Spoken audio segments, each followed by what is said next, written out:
Bonjour et bienvenue chez DigiSchool. Aujourd'hui, dans notre série sur le Royaume-Uni et l'organisation des pouvoirs, nous allons nous intéresser au pouvoir exécutif.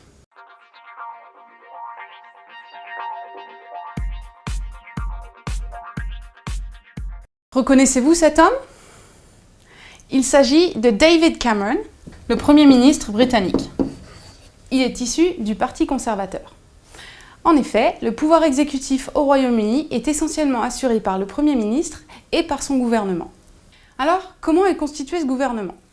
Suivez bien, car le processus n'est pas des plus directs.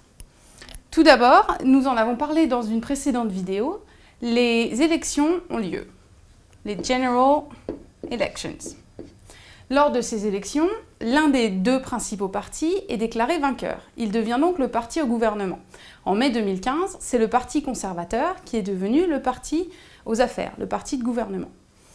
Le chef de ce parti devient alors Premier ministre. Donc les conservateurs arrivent au gouvernement. C'est alors David Cameron qui devient Premier ministre. Il ne le devient pas automatiquement. Nous avons vu également que c'était la reine qui nommait son Premier ministre. La reine, voyant le résultat des élections, nomme le Premier ministre, officiellement. En théorie, elle pourrait refuser de nommer le chef du parti au pouvoir, mais cela ne s'est jamais produit. Une fois qu'elle a nommé son Premier ministre, celui-ci est chargé de constituer son gouvernement. Il choisit les ministres. Mais ce n'est pas lui qui les nomme. C'est la reine qui nomme le gouvernement. Donc vous voyez, le processus est une série d'allers-retours entre le Premier ministre, la reine et le gouvernement qui fait partie du pouvoir exécutif.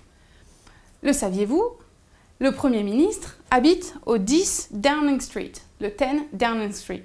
D'ailleurs, parfois, dans les articles politiques, on ne fera pas directement référence à la politique du Premier ministre, mais on parlera des décisions du 10 Downing Street. Cela veut dire les décisions du Premier ministre. Vous avez ici également une photo du cabinet de David Cameron après les élections de mai 2015.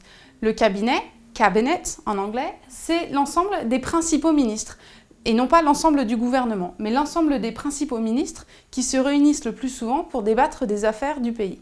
Vous voyez que cela fait quand même un certain nombre de ministres réunis autour de la même table. Quels sont les rôles du Premier ministre? Le Premier ministre a tout d'abord un rôle exécutif. Il est le chef du gouvernement. À ce titre, il décide avec eux de la politique du pays et c'est lui et ses ministres qui sont chargés de la faire appliquer.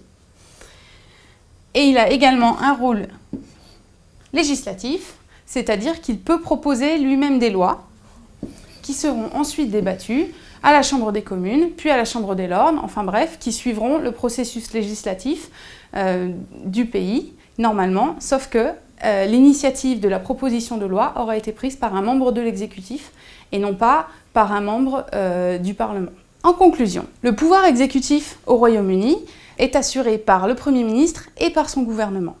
Ils sont nommés par le souverain, mais issus des General Elections, issus du vote populaire. Et le gouvernement dans son ensemble est responsable devant le Parlement. Cela veut dire que le Parlement a le pouvoir de mettre fin au gouvernement s'il estime que celui-ci n'assure pas ses fonctions. Voilà, c'est tout pour cette vidéo, j'espère qu'elle vous aura été utile. Si vous voulez en savoir plus sur le sujet, n'hésitez pas à consulter les autres vidéos disponibles ou les fiches de cours que vous trouverez sur DigiSchool.